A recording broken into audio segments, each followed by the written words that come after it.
आज का जो हमारा भारतवर्ष है उससे अतिरिक्त भी, क्योंकि हम सभी जानते हैं कि विभाजन से पहले भारतवर्ष बड़ा था और नेपाल का भी भारत से अटूट संबंध रहा है। तो जो पाकिस्तान के कई क्षेत्र हैं, जैसे पेशावर हैं, जैसे तक्षशिला हैं, जैसे अभी पाक ऑक्यूपाइड कश्मीर है, वहाँ गए, जो कि कश्मीर उस समय था, और वहाँ जो शारदा पीठ थी वहाँ पे, तो वहाँ पे जाके उन्होंने इन्हीं बातों को स्थापित किया। और इस प्रकार कहाँ पाक ऑक्यूपाइड कश्मीर, पाकिस्तान का वो प्रदेश, कहाँ असम की वो भूमि जहाँ उन्होंने आचार्य अभिनव गुप्त से शास्त्रार्थ की थी, और कहाँ बद्रिकाश्रम, ज्योतिष पीठ, और कहाँ श्रृंगेरी और कांचीपुरम। तो हम देखते हैं कि देश का ऐसा कोई भी भाग नहीं है जहाँ उन्होंने स्पर्श नहीं किया। नेपाल के पशुपतिनाथ से भी गए वो, तो संपूर्ण देश को एक सूत्र में बांधने का कार्य किया और उसमें वह पूर्णतः सफल हुए। यदि हम कहें तो भारत का जो आज जो भी स्वरूप बचा है उसका आधार स्तंभ का निर्माण करने वाले यदि एक कोई व्यक्ति हैं तो वो आदि शंकराचार्य हैं। भारत की परंपरा में यदि युवा वर्ग के लिए कोई मॉडल है, कोई यदि उसके लिए अनुकरणीय व्यक्ति है तो वो आदि शंकर हैं, क्योंकि युवावस्था में उन्होंने जो किया वो भारत के या विश्व के सभी युवा वर्गों के लिए प्रेरणा है।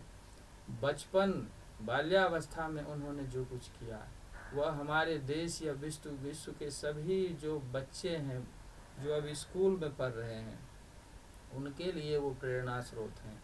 किस प्रकार अपने जीवन का परवाह, जीवन की परवाह नहीं करते हुए, अपने जीवन के सुख को नहीं सोचते हुए किस प्रकार देश ठीक रहे, किस प्रकार सभी मानव सुखी रहे, किस प्रकार अज्ञानता का निवारण हो, इस प्रकार का लक्ष्य लेकर एक बच्चा घर से निकलता है तो कैसे वो बच्चों के लिए प्रेरणा का स्रोत बन जाता है।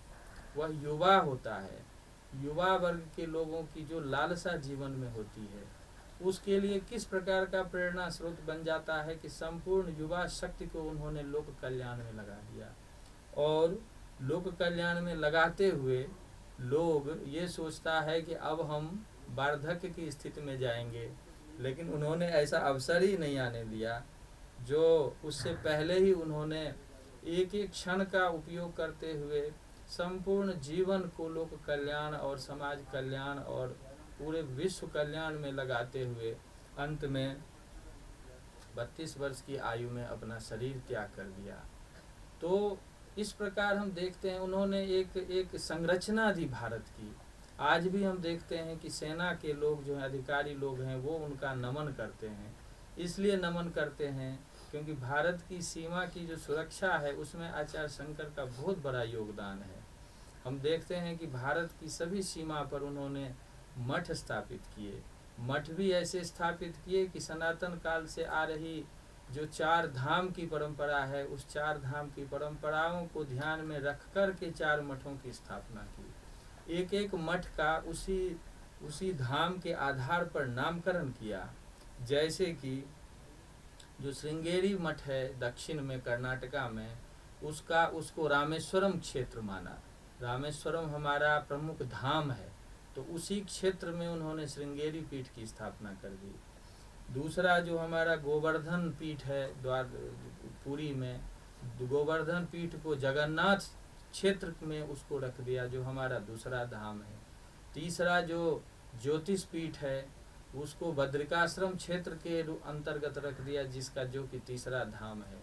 और जो चौथा शारदा पीठ गुजरात में है उसको द्वारका क्षेत्र में रख दिया।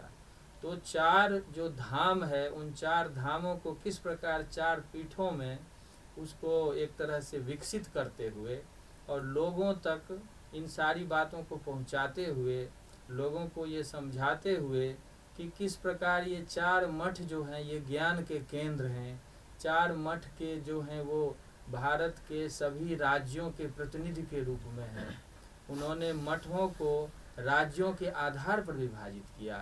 जैसे कि हम उदाहरण यदि लें, उदाहरण स्वरूप तो कश्मीर है, उस समय का जो सिंध प्रांत था, उस समय अभी जो पंजाब है हमारा, जो पाकिस्तान या भारत में दोनों में है, और हरियाणा है और राजस्थान है, ये जो कुछ प्रदेश हिमाचल है, इन प्रदेशों को उन्होंने ज्योतिष पीठ के अंदर कर दिया। फिर इधर जो असम है, बंगाल है, बिहार है, उसके बाद जो इवन मध्य प्रदेश है, इनको उन्होंने जो गोवर्धन पीठ पुरी के अंतर्गत कर दिया। ऐसे ही गुजरात, महाराष्ट्र इत्यादि जो कई स्टेट हैं उनको उन्होंने शारदा पीठ के अंदर कर दिया, और साउथ के जो 4 राज्य हैं उसको उन्होंने श्रृंगेरी मठ के अंदर कर दिया। तो किस प्रकार की उनकी प्रतिभा थी कि उन्होंने संपूर्ण पूरे देश को 4 भागों में बांटते हुए हर एक पीठ को और हर एक धाम को प्रत्येक व्यक्ति से जोड़ने के लिए वहाँ एक आचार्य की परंपरा शुरू की, और प्रत्येक आचार्य के लिए उन्होंने नियम बना दिया कि वो उस क्षेत्र के प्रत्येक व्यक्ति से संपर्क स्थापित करेंगे, प्रत्येक व्यक्ति के व्यक्तित्व का जो विकास है वो किस प्रकार हो रहा है उसके बारे में वो सहयोग करेंगे, और हर एक के सुख दुख में रहते हुए ये जो अद्वैत तत्व का ज्ञान है वह उसके व्यक्तित्व में लाएंगे। क्यों? क्योंकि जब तक ये अद्वैत का अनुभव नहीं होगा तब तक पूर्ण सुख हो ही नहीं सकता। छांदोग्योपनिषद में ऋषि कहते हैं कि यदल्पम तन्मर्त्यम, जो छोटा सोचता है, जो छोटा को ही अंतिम सत्य मानता है, वो निश्चित रूप से मरता है, उसका सुख कभी भी स्थायी नहीं होता। यो वै भूमा तत्सुखम, जो एकत्व को ही मूल मानता है, जो सब में एक सत्ता को मूल मानता है, अपना जो उसका आत्म तत्व है उसको जो सार मानता है और उसको सब में मानता है, तो वही भूमन है, वही सर्वव्यापक तत्व है, वही सत्यम ज्ञानम अनंतम ब्रह्म है, वही विज्ञानमानंदम ब्रह्म है, वही अयमात्मा ब्रह्म है। तो निश्चित रूप से वही सुखी है।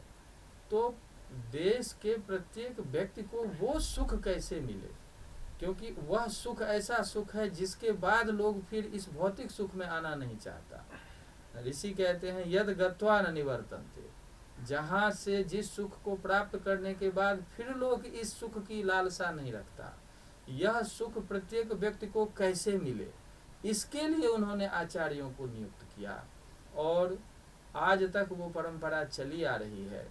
और हम जान सकते हैं कि एक साउथ का, एक केरला का एक बच्चा किस प्रकार की दृष्टि रखता है कि भारत एक हो, भारत के प्रत्येक व्यक्ति सुखी हो, सुखी भौतिकता से ना हो, क्योंकि हम सभी जानते हैं कि भौतिकता का सुख जो होता है वो कभी भी चिरस्थायी नहीं हो सकता।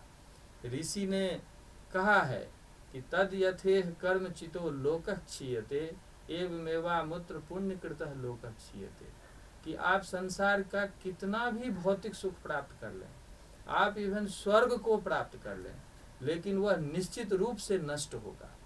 तो